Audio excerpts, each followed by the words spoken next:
One more time. Hi, I'm Afie Solomon Jurvanen Herskovits. All right, we're just gonna jump into it. Roll.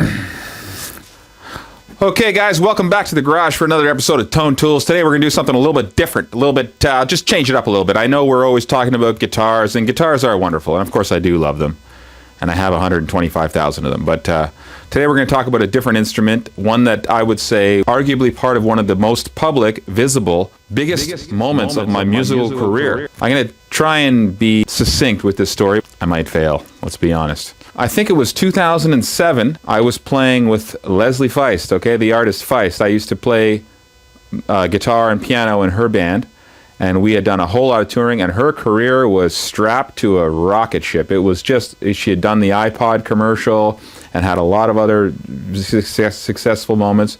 I mean, she was just a tremendous artist all around. She still is.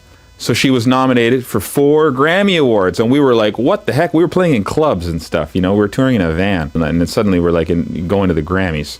So we were all really excited. I don't know whose idea, I don't know if it was her idea or the producers of the Grammys, you know, they're always kind of coming up with wacky ideas, but they said, hey, why don't you guys play with like a big band, marching band with horns and all this stuff, and, you know, we were like, what?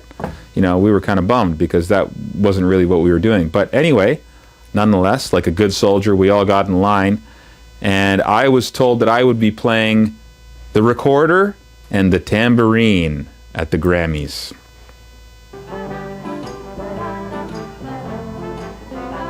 Okay?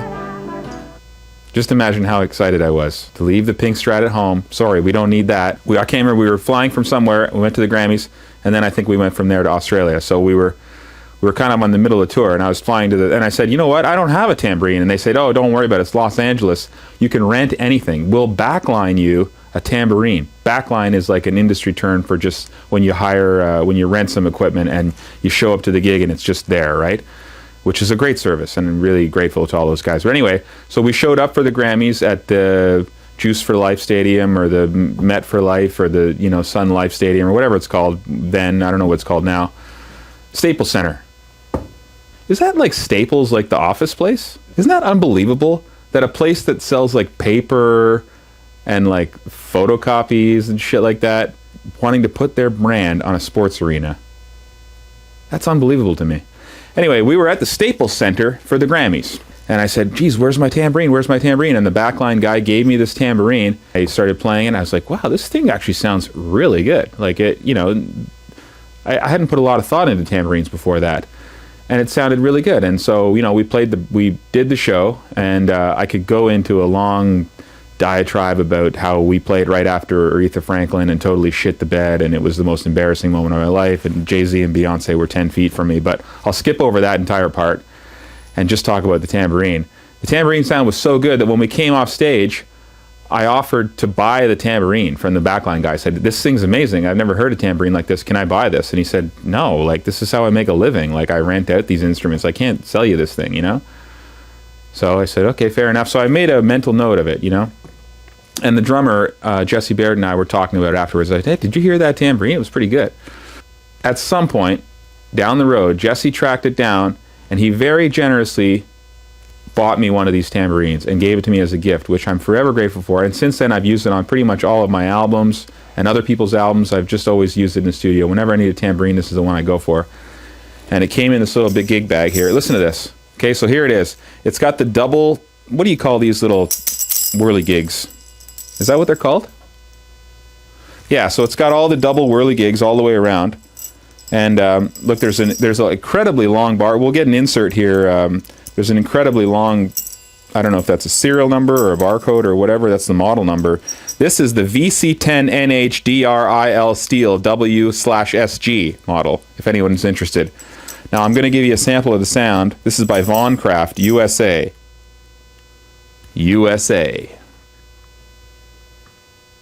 Okay?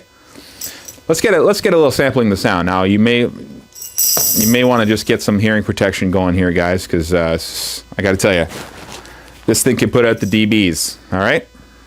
Here we go.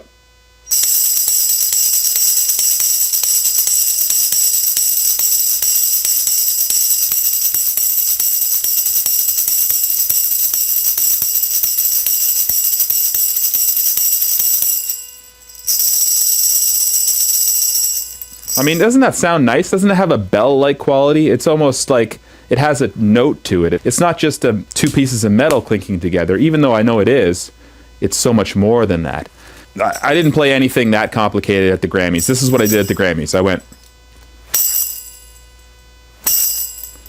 I think it went 1, 2, 3, 4. Tell me that you love me more. 5, 6, 9, 10. I'm on the train again. Oh, oh, oh, da, da, da, da. Anyway, you guys remember that song. Fantastic song, and once again, I'm so grateful to Feist for those early formative musical moments and for including me in so much of that stuff. Can I take these off now, you think? You think it's safe? Oh, and yeah, and check out this little gig bag, too. Like, imagine how serious you have to be about the tambourine to have a little gig bag, right? Zip it up, just on your way to the gig. Just on my way to the Grammys, guys, playing my tambourine. I know you guys like to see the vintage guitars and all the, more exciting, expensive stuff or whatever, but this tool has been used, like I said, on pretty much all my albums since then, which would be all of them. I don't know. It's a nice reminder of that time. It's a nice token from that period of my life. It was such a thrill to be included in Music's Biggest Night. I don't know what the hell they call it. Brad Paisley played. Aretha Franklin. I remember Prince was there. The whole front, the first 10 rows of the audience was all like the biggest names in music, But that was back when the Grammys were cool and people used to care. Nobody cares about that shit anymore. We're probably not even going to release this episode, are we? Are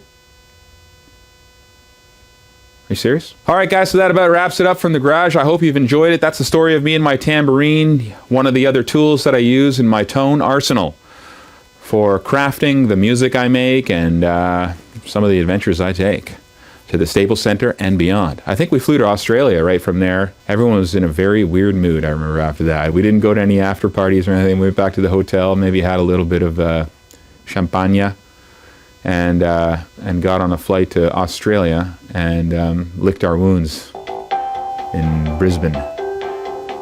See you next time on Tone Tools.